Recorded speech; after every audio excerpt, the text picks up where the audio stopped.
Hello everyone. So this week has been a bad week. I had two bad things that happened.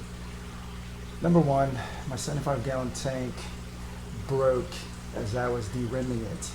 Just had a big crack in it and it was a fail. But I did learn a lesson and there is a path forward in trying to fix it.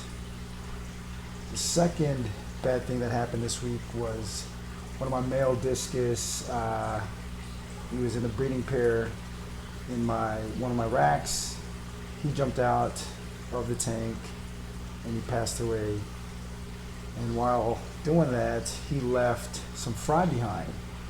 So now we have a single parent that is trying to take care of the fry, and I don't think she can keep up. So I ended up moving the fry into the foster parents, and I'll make a video on that shortly. So anyway, here are the fails of the week. Enjoy.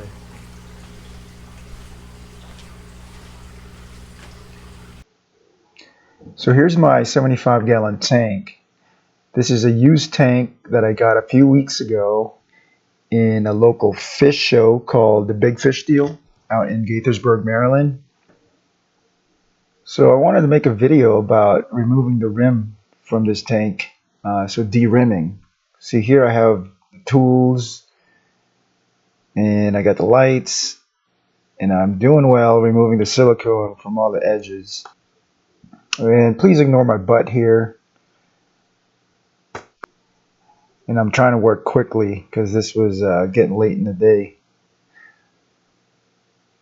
So I was making good progress and excited about the rimming. You know, I saw a few videos on it. This is actually my first time, but I thought, hey, I can do this, right? So I was going all the way. I was going to cut the rim. I was going to throw it away. Here I'm using a hacksaw to just get rid of the plastic to make pulling it easier.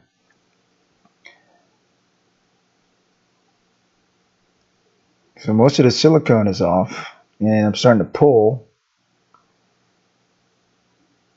A little bit more cutting, and then finally got it loose. But guess what? I pulled too hard and I cracked it. So I decided to go all the way and remove the rim completely from the top and the bottom of this tank. But here I'm left with a big crack, gaping hole, and obviously the tank's not going to work this way. But I do have a plan forward. I have a used 55-gallon tank that I'm going to take the panel from. It should be the same dimension, and we're going to replace this broken panel and get the new one in there. The lesson learned here for me was to take your time, go slowly, and do it the right way. And maybe for you guys out there, maybe start with a smaller tank to get some practice.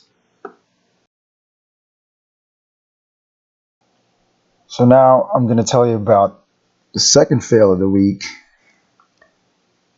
So here are my discus pair, blue turquoise. And a week ago, they spawned on the breeding cone.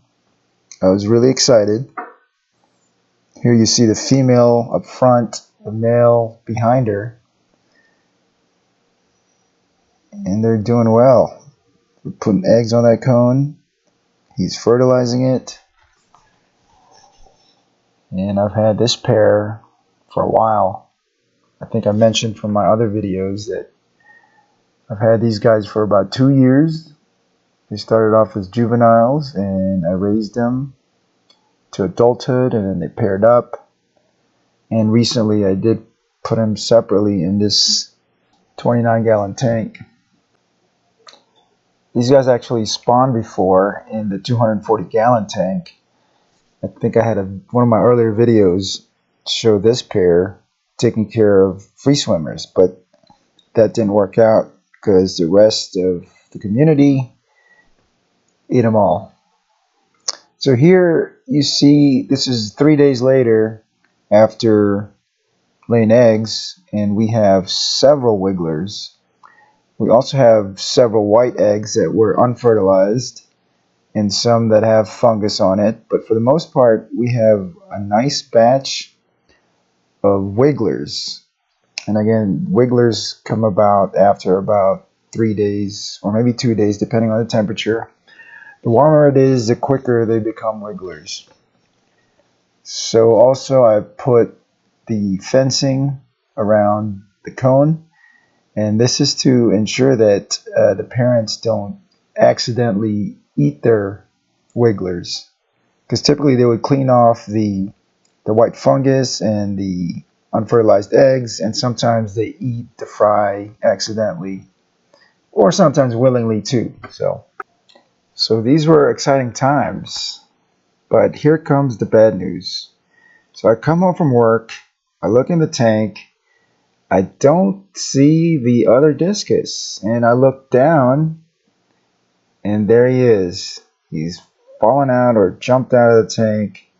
He's all dried up. He's obviously dead. What a loss.